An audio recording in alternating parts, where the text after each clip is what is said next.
उसके लिए पहले दिन अजनबी होते हो, आप नहीं जानते उसके बारे में। जब रिश्ता तय होता है तब पता लगता है ये मेरा पति है।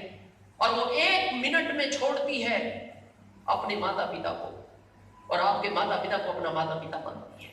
1 मिनट में छोड़ती है वो अपनी फैमिली को, आपकी फैमिली को अपनी फैमिली मानती है। क्या लगता है जिम्मेदारी नहीं है? दूसरे के परिवार से लाए हो, बहुत बड़ी जिम्मेदारी है आपके ऊपर। और दूसरी जिम्मेदारी है जिन बच्चों को इस दुनिया में लाए हो, और तीसरी जिम्मेदारी है जो माता पिता आपको इस दुनिया में लाए हैं। और इसी के चलते पता है ये व्यक्ति पागलों की तरह दौड़ता है दुनिया में, पागलों की तरह। यहां पैसा नहीं मिला, काम बदलेगा, उस काम में पैसा नहीं, फिर काम बदलेगा, इस गांव में पैसा नहीं, गांव बदलेगा, इस शहर में पैसा नहीं, शहर बदलेगा, इस प्रदेश में पैसा नहीं, प्रदेश बदलेगा, इस देश में पैसा नहीं, देश बदलेगा। किसके लिए? इस परिवार के लिए। और पता है इसी भाग दौड़ की दुनिया में एक दिन ये गायब हो जाता है। आप जब आंकड़ा सुनोगे ना, पैरों के नीचे से जमीन खिसक जाती है। सरकार का आंकड़ा है, मेरा नहीं। सरकार बोलती है डेली 7,000 से ज्यादा एक्सीडेंट इस भारत में होते हैं, और डेली 400 लोग ये वाले घर नहीं पहुंचते डेली। थैंक्स है उस गॉड का हम नहीं थे उस ट्रेन में जिसका एक्सीडेंट हुआ। थैंक्स है उस गॉड का हम नहीं थे उस प्लेन में जिसमें आग लग गई। हम नहीं थे उस बाढ़ में जहां लोग बह गए। हम नहीं थे उस भूकंप में जहां मकान गिर गए।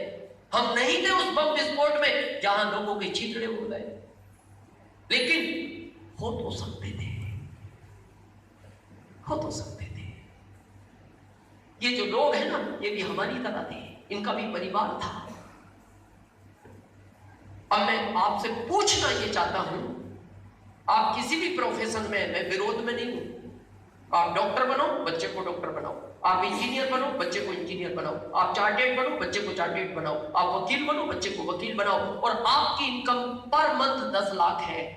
मैं आपसे यह प्रश्न पूछना चाहता हूं, जब आप इस दुनिया में नहीं रहोगे, ये 10 लाख आपके परिवार को आएगा या नहीं?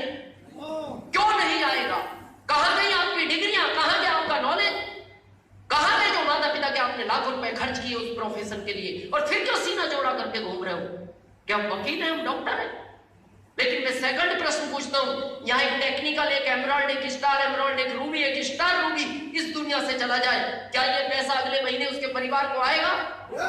फिर क्यों नहीं आरसीएम? फिर क्यों नहीं आरसीएम? फिर क्या बहाना है इसको ना करने का? कभी समझना इस महिला का दर्द, इसके अंदर क्या दर्द छिपा है।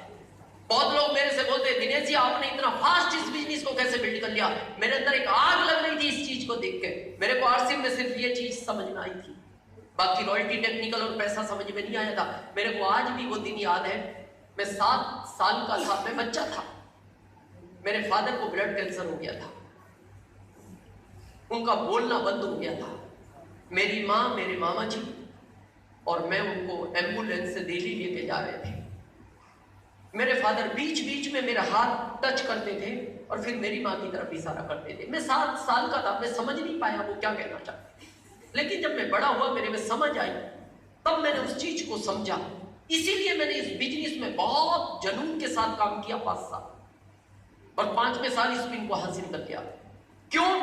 मेरे को जब बड़ा होने के बाद ये समझ में आया, शायद मेरे पिता मेरे बार बार हाथ टच करके ये कहना चाहते थे, बेटा मेरे बाद तेरी माँ का कोई सहारा नहीं है, तू इसका ध्यान रखना। उनकी आंखों में से आंसू बह रहे थे, और मैं सोचता था शायद ये कुछ बोलना चाह रहे हैं, इनको तकलीफ हो रही है और ये कुछ कहना चाह रहे हैं, पर मैं 7 साल का था, नहीं समझ पाया।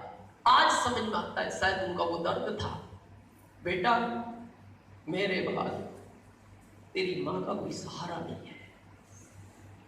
आपने कभी सोचा है हमारे बाद इनका जीवन क्या होगा? और इसके दर्द को समझना चाहते हो ना, कभी 7 दिन के लिए आउट ऑफ स्टेशन जाना। ये महिला दरवाजे तक छोड़ने आती है, और दरवाजे तक छोड़ने के बाद पता है आपको क्या कहती है? आराम से जाना, चलती ट्रेन में मत चढ़ना, उस जगह मत जाना जो भीड़ का एरिया हो, मोबाइल को स्विच ऑफ मत करना, ऐसी जगह मत जाना जहां नेटवर्क ना हो, मोबाइल हमेशा चार्जिंग पे रखना, हमसे बात करते रहना, आपके बच्चे आपका वेट कर रहे हैं, और जब आप टर्न होते हो ना, उसकी आंखों में आंसू झलक आते हैं, उसके अंदर एक दर्द है, और पता है उस समय वो गॉड को क्या कहती है, जैसे ये जा रहे हैं इनको वापस ऐसा बुला देना। वो दर्द है उसके अंदर। और फिर पता है अगले दिन सुबह आपको फोन करके पूछती है, आपने चाय पी लिया? दोपहर में पूछती है, आपने लंच कर लिया? क्या लगता है वो आपका चाय पूछ रही है? अरे उस परिवार को आप चाय पिलाते हो, उस परिवार को आप लंच कराते हो, वो आपका क्या पूछेगी? लेकिन पता है वो आपका चाय और भूख की चिंता नहीं है उसको, वो ये बात कह के आपकी आवाज सुन के ये महसूस करना चाहती है आप सुरक्षित तो हो। तो मैं लास्ट में यही कहना चाहता हूं, एक बार इस सिस्टम को अपने लिए मत करना, चलेगा, लाइफ निकल सकती है। एक बार इस परिवार के बारे में जरूर सोचना। बहुत लोग मेरे से एक बात पूछते हैं, सर इसको करने का कोई ठोस कारण बताओ। मैं बताऊं आज कारण? सीरियसली मत करना आप आरसीएम, मैं नहीं कहता। रात के 2 बजे का अलार्म अपने मोबाइल में लगाओ, रात के 2 बजे का। जैसे वो अलार्म बजता है, उठना अपने बेड से और अपने इस परिवार से 100 मीटर दूर हो जाना, 100 मीटर। सबसे पहला फेस देखना आप अपनी पत्नी का, सबसे पहला उठने के बाद, और उस फेस को देखने के बाद 10 सेकंड के लिए सोचना, दिन में कितनी बार आपको फोन करती है, घर कब आओगे, कितना टाइम और लगेगा, खाना नहीं खाया आपने, जल्दी आओ, बच्चे आपका वेट कर रहे हैं। फिर सेकंड फेस देखना अपने बच्चों का और सोचना 10 सेकंड के लिए कितनी बार दिन में ये आपकी पत्नी से बोलते हैं, मम्मी पापा घर कब आएंगे, फोन करो ना, हमको मार्केट जाना, हमको शॉपिंग कौन कराएगा मम्मी। फिर थर्ड फेज देखना अपने माता पिता का और सोचना 10 सेकंड के लिए कितनी बार ये दिन में आपकी पत्नी से पूछते हैं, बहू बेटा घर कब आएगा, उसको क्या हो माहौल अच्छा नहीं है, टाइम पे घर आया करे, थोड़ा उसको डांटा करो कि उसका परिवार है। और फिर आखिरी फेस आप अपना देखना और 10 सेकंड नहीं 1 सेकंड के लिए सोचना, कभी ना करें ऊपर वाला आपके साथ, कि जिस दिन इस पूरी तस्वीर में से मेरा चित्र हट जाएगा, क्या होगा इस तस्वीर का। मैं गारंटी से बोलता हूं, नहीं सो पाओगे, कई रात नहीं सो पाओगे। जिस दिन आपको लगा ना, जिस दिन मैं इनमें से हट गया सारी कहानी, क्योंकि जिस दिन ये घर का मुखिया माइनस हो जाता है ना फैमिली से, उस दिन ये फैमिली जीरो हो जाती है, जीरो। ये देखने के बाद आपके अंदर का इंसान, आपके अंदर की आत्मा गवाही दे इस सिस्टम को करना और कभी छोड़ना मत। आपके अंदर का इंसान, आपके अंदर की आत्मा गवाही ना दे, इस सिस्टम को आप नहीं करना। आपने हम सबको सुना, इसके लिए हम आपके बहुत बहुत आभारी हैं। Thank you.